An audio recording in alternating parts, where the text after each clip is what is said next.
Hey guys, so this is a video that I feel like I did a long time ago and I just completely forgot about it or can't find it again, and so I figured it was probably time to do it again. And so what I wanted to talk to you guys about today is going to be different types of infections that we can be spreading between each other when we're wrestling. So wrestling has like this very long history of various infections that do get passed on. And one thing that did happen to me a while back when I was over in Maine is that I ended up going to this one school, and I told the instructor, hey, I'm gay, is this going to be a problem? And he kind of turned to me and said, well, I don't know. Are you going to give all my students AIDS? And first of all, I'm not HIV positive, but second of all, even if I was, I'd probably be heavily medicated and therefore be undetectable at that point in time, and the likelihood that I would be spreading HIV would probably actually be very low, and also, fuck that guy. Obviously, I did not train there. So, sticking with the idea of HIV, it is very important that when we are encountering blood, specifically, when I was training a couple years ago here in Seattle, and I ended up rolling with this one guy, and he had cauliflower ear that had ruptured while we were rolling, and blood just kind of went everywhere, and he's told me, well, don't worry about it, just keep going. No, absolutely not. And I think that a lot of times, especially for the straight community and whatnot, they don't tend to think about pathogens that get spread through blood or through sex or whatever. And so, we being in the gay community, we lost a lot of our community to HIV, and so it's really, really important that we are talking to one another about it. That's going to be one of the best ways for us to prevent bloodborne pathogens being spread between us. And the next thing, and this is, kind of a stupid little thing that we all should be doing before we wrestle, is that we need to be trimming our nails. We need to be trimming our nails, and we need to make sure there are no sharp edges on them. So if you have to get out a file, take care of that. That is one of the first things that you can be doing to be a good rolling partner. A lot of times, and I've made the mistake before, and I've cut somebody on the forehead with a toenail or something like that. So it's really important that we keep our nails as short as we can for when we're rolling, and that we are making sure that those corners are actually really well rounded off. I've got to kind of dispel a myth here, and so I have actually cut my toenails round my entire fucking life, and I have never once had an ingrown toenail. And I have always kept them very short and all that. So, that's one of those things that there's probably something else going on there. Maybe you smashed your toe. Maybe there's something that, allowed that toenail to become deformed. I think there's a little bit more going on there besides, you have to cut them square. I don't think that cutting them square is really that compatible with wrestling, because again, you're going to have those corners that are going to be problematic. Speaking of toenails, let's go ahead and just follow the mental thread there. Foot funguses and whatnot. When you are stepping onto the mats, or you're sharing gym locker rooms or things like that, you have the chance of either getting toenail fungus, which is more of a pain in the ass to get rid of than skin funguses. What you're going to be using, there's I forget how it's pronounced, tetrafalane or whatever, which would be an athlete foot cream, or clotrimazole, which we'll be talking about quite a bit here in a moment, which is going to be, an antifungal that's going to work for pretty much anywhere on your body. And I have had the misfortune, unfortunately, and this is, me being as vulnerable as I can possibly be here, but it's important that we talk about these things, because I wear spandex, compression shorts a lot of the time. Sometimes I get swamp butt, and when you get swamp butt, you can get cracked skin, it itches, it hurts, and whatnot. It is perfectly safe to use clotrimazole. You can use either the formulation for athlete's foot or the formulation for ringworm slash jock itch or anything like that in that area. You can use it for jock itch as well. And since we are on that subject, let's go ahead and bounce right over to ringworm. Ringworm is probably one of the most, oh, by the way, when you get the swamp butt thing, that's like the nastiest smell on the planet. It's really, really disgusting. So keep yourself dry and clean down there. And wear cotton shorts a lot of the time. That will help prevent that. So talking about ringworm, again, ringworm is going to be a fungal infection. What it's going to look like is, I fortunately have not had it, but it's going to be kind of like a ridge that comes out in a circle. It's going to be a little bit red and irritated. It's going to itch, might smell bad. The way that you're going to treat that is going to be with clotrimazole or the other antifungal creams. And since I'm touching my hands, this is reminding me the next one, which I actually have had to deal with. We rented a car when we were looking for places to buy in Maine. And the person that we had rented from was not the most hygienic person, and we ended up getting scabies. And so what scabies is it's not a fungus. What it is it's actually a insect that burrows in your skin to lay eggs. And so the way that you're going to treat that is going to be with, and it's going to look like, kind of like acne. It's going to be like a lot of bumps that are going to be, you know, in your skin, and it's going to kind of look like a rash. And the way you're going to treat that is that you're going to actually use a over-the-counter sulfur cream that's specifically formulated for scabies. So yes, we have covered, you know, athlete's foot. We've covered toenail fungus. It's going to be like a polish that you put on there, and you have to be really, really anal about that. Yes, I talked about that earlier. You're going to laugh and giggle and whatnot, whatever, fuck you. So, you know, if you get the toenail fungus, then, you know, you have to keep on it. It might take a year for you to get rid of it. I don't know how contagious that particular one is, but athlete's foot is definitely contagious. So other things that you can do for athlete's foot besides just using a cream is you get a powder that you're going to put inside your socks and then inside your shoes as well. This is going to keep moisture out and allow those to dry out. You might find that you're more prone to foot fungus as well, as if you're wearing sandals everywhere. You can start getting that cracked heel and whatnot. So different lotions and whatnot can help with that, but if it's really not working, it might be more of a fungal issue, and so you can start using antifungal cream for that as well. Okay, I was trying to keep myself, oh yeah, there we go.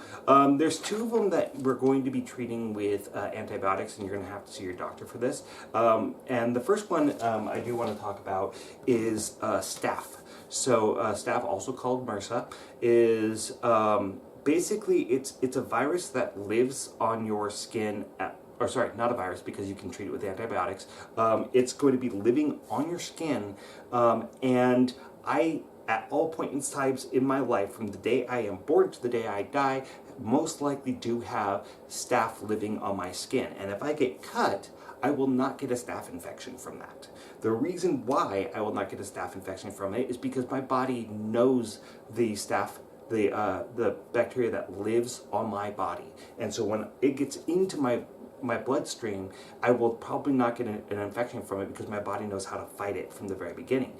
However, the staph that lives on my body is not the same as the staph that lives on your body. So when we wrestle, when we fight and all that, your staph is going to mix with my staph.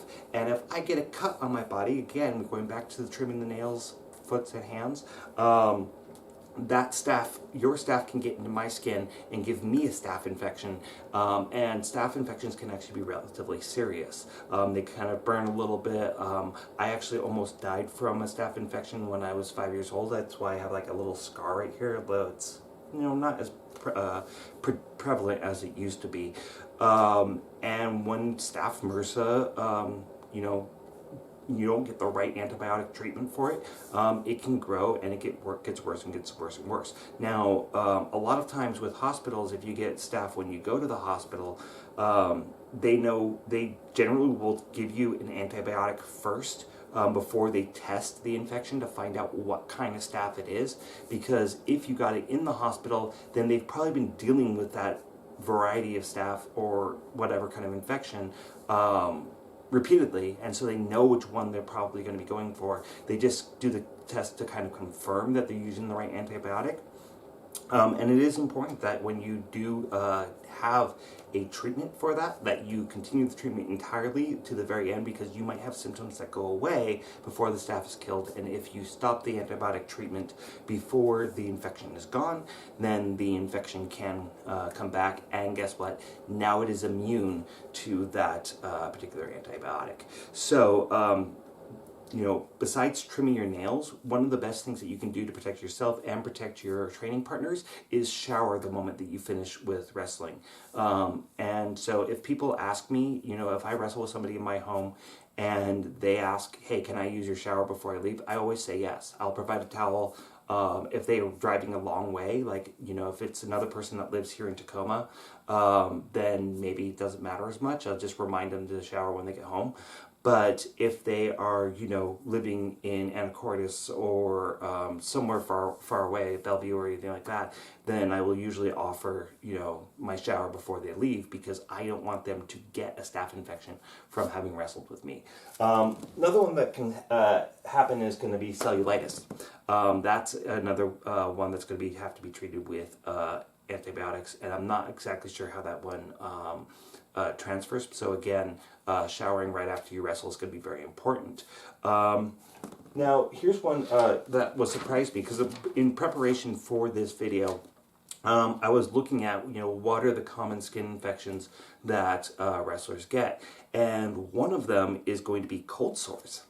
So you have two types of mouth sores that are very common. One is going to be a canker sore, which can be caused by acid reflux. It can be caused by too much sodium. It can be caused by an intolerance to a food. It can be caused by any number of things. And canker sores are not contagious. However, HSV1, which is going to be your cold sore, which is, you know, herpes, can actually, if you have a mouth sores, can be spread when you wrestle. So generally speaking, it's only transmittable when you have an active sore in your mouth. So that's generally okay. Another one that I'd never heard of before, and you can look it up, is called impetigo. It's another one that's going to be treated with antibiotics. If you do have impetigo, you want to make sure that you don't have any lesions for 48 hours. So you want to be clear for 48 hours before you wrestle again. So, you know, I don't know whether or not, you know, you're going to be going around spreading chlamydia or gonorrhea or any other STI when you're wrestling, unless, you know, you're leaking or things like that. They do make wrestling briefs that you can wear underneath your singlet if you are doing singlet wrestling. That just provides an extra barrier there to make sure that no fluids could transfer from one person into another. But a lot of times, again, what's going to really allow for the transference of these viruses or bacterium is going to be open cuts and things like that. The skin is actually usually a relatively good barrier. So we've covered most of these things. The other one, which is one that I have had to deal with quite a bit, and I probably got it through doing Brazilian Jiu-Jitsu, is warts. Warts are going to be super, super common, and I actually brought this over here because I unfortunately have a lot of experience with warts. At the moment, not that I know of, I don't have any left. We will see if they come back, but I have had them over the years, and you get them from, you know, rolling with other people and contact with other people who have them. If you do have them, I should have brought them out here. NextCare makes pretty good band-aids for covering up your warts. So it's just you know, that cauliflower touching on another person's skin, particularly if there's an opening, that's going to allow the wart to transfer over from one person to another. The NextCare bandages, they have and they have waterproof ones as well, and they're real bitch to get off. But what they are is they have this little like a plastic around the outside that has this little trim, and you will stick it on, and then you peel the trim off, and it actually makes a very flat seal all the way around a cut or a wart. And so if you are dealing with warts, or you are dealing with ringworm or something like that where it's not quite cleared up, putting a Band-Aid over that will help prevent you from spreading it to other people. Now, for getting rid of warts, you can, I've found that doctors actually charge a shit ton. You know, I've been charging them between $40 to $120 to have a wart frozen off. These usually, this says it actually has 8 treatments, so I probably have actually, probably used this up pretty quickly.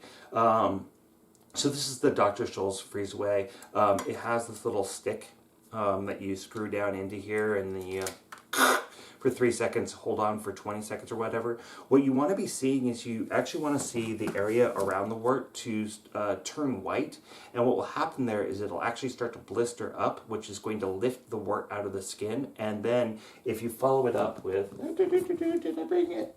I did not. Salicylic acid, so you put that over the top of the wart. For one, that's going to help create a barrier here, and then it's also going to weaken the skin of the wart and around the wart, and that's going to help it come off.